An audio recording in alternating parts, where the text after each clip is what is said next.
Okay, good morning students. ఈరోజు మనం ఈ వీడియోలో second order partial differential equations problems గురించి ఎక్స్ప్లెయిన్ చేస్తున్నాం స్టూడెంట్స్. ఇవి 1 by 1 మన వీడియోస్ కానీ మీకు నచ్చినట్లయితే please share and like and subscribe. ఇవి ఏంటంటే ఫస్ట్ మనము ఇందులో సెకండ్ ఆర్డర్ పార్షియల్ డిఫరెన్షియల్ ఈక్వేషన్స్లో ఎలా ఫైండ్ అవుట్ చేయాలి అంటే జనరల్ సొల్యూషన్ ఎలా ఫైండ్ అవుట్ చేయాలో మనం తెలుసుకోవాలి స్టూడెంట్స్. ఇందులో ఫస్ట్ ఇక్కడ జెడ్ అనేది కామన్గా ఉంది ఇందులో, కాబట్టి జనరల్ సొల్యూషన్ ఫైండ్ అవుట్ చేయాలంటే CF plus PI. General solution అంటే ఏంటి? CF plus PI students. కాబట్టి second order partial differential equations ఇవి very very important questions students. ఇవి 14, 15 ఇలాగ నెక్స్ట్ R13 అలా 16లో కూడా ఇచ్చారు స్టూడెంట్స్. బట్ 19లో కూడా ఇచ్చారు అండ్ 17 కూడా ఉంది. కాబట్టి 17 అండ్ 19లో కూడా ఇచ్చారు.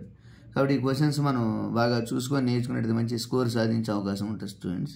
కాబట్టి మనం ఫస్ట్ ఈ ఈక్వేషన్స్ని ఎలా రాయాలో తెలుసుకుందాం స్టూడెంట్స్. కాబట్టి ఫస్ట్ ఇక్కడ జెడ్ అనేది కామన్గా ఉంది అంటే జనరల్ సొల్యూషన్ ఫైండ్ అవుట్ చేయాలి.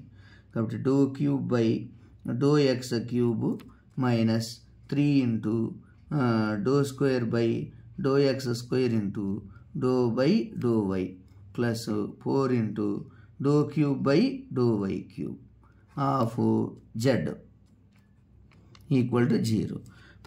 Second order partial differential equations అంటే ఇన్ టర్మ్స్ ఆఫ్ జెడ్లో చేస్తాం స్టూడెంట్స్. ఇవి Z how to get Z solution.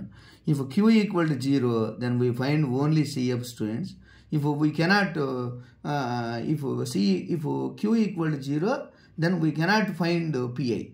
Okay, students. Then we find only CF students. కాబట్టి మనం ఫస్ట్ ఇక్కడ CF మాత్రమే కనుక్కుంటాం సరిపోతుంది స్టూడెంట్స్. కాబట్టి వీ నో దట్ ఫార్ములాస్ తెలుసుకోవాలి స్టూడెంట్స్.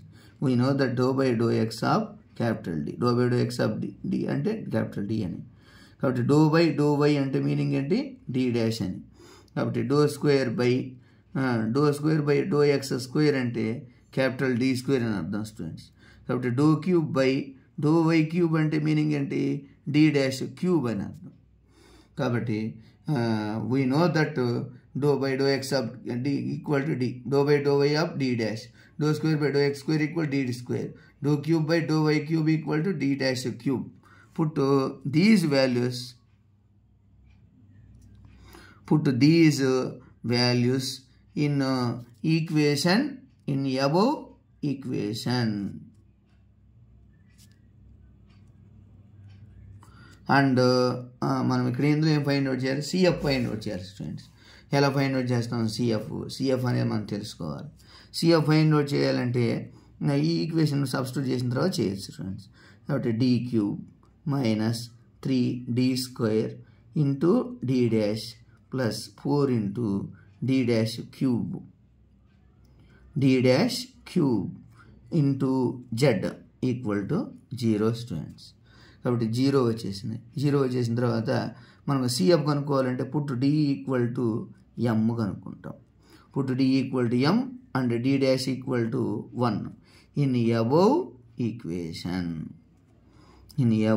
ఈక్వేషన్. మనం ఈ వాల్యూస్ని ఎందుకు సబ్స్టిట్యూట్ చేయాలి? Auxiliary equation okay. నా సిఎఫ్ ఫైండ్ అవుట్ చేయాలంటే ఆక్సిలరీ ఈక్వేషన్ రాయాలి స్టూడెంట్స్. ఆక్సిలరీ ఈక్వేషన్ మనం సిఎఫ్ ఫైండ్ అవుట్ చేయాలనుకోండి ఆక్సిలరీ ఈక్వేషన్ రాయాలి. ఆక్సిలరీ ఈక్వేషన్ రాస్తే సిఎఫ్ రాయొచ్చు. కాబట్టి సిఎఫ్ అంటే ఏం రాస్తాం? Put D equal to M and D dash equal to 1 then M cube minus 3m square into 1 plus 4 1 cube equal to 0 students. These implies m cube minus 3m square plus 4 equal to 0 students. కాబట్టి m cube minus 3m square plus 4 equal to 0. కాబట్టి మనం roots ఎలా find out చేస్తాం మీరు చెప్పండి. Okay students, 2 numbers multiplication చేస్తే అసలు first ఇది ఆర్డర్లో లేదు స్టూడెంట్స్, ఇది ఆర్డర్లో లేదు. కాబట్టి దీని ఆర్డర్లో రాసుకోవాలి మనము. కాబట్టి M cube minus 3m square plus 0m plus 4 equal to 0. కాబట్టి మనం వీటిని ఆర్డర్ 3 అబోవ్ ఉందనుకోండి స్టూడెంట్స్, మనము సింథటిక్ డివిజన్ అప్లై చేసి సాల్వ్ చేయాలి స్టూడెంట్స్. కాబట్టి 1 మైనస్ 3 0 4 స్టూడెంట్స్. కాబట్టి సింథటిక్ డివిజన్ అప్లై చేయాలి. కాబట్టి m = 1 తీసుకుందాం, యాడ్ చేద్దాం. 1 × 1 1 -2 -2 × 1 -2.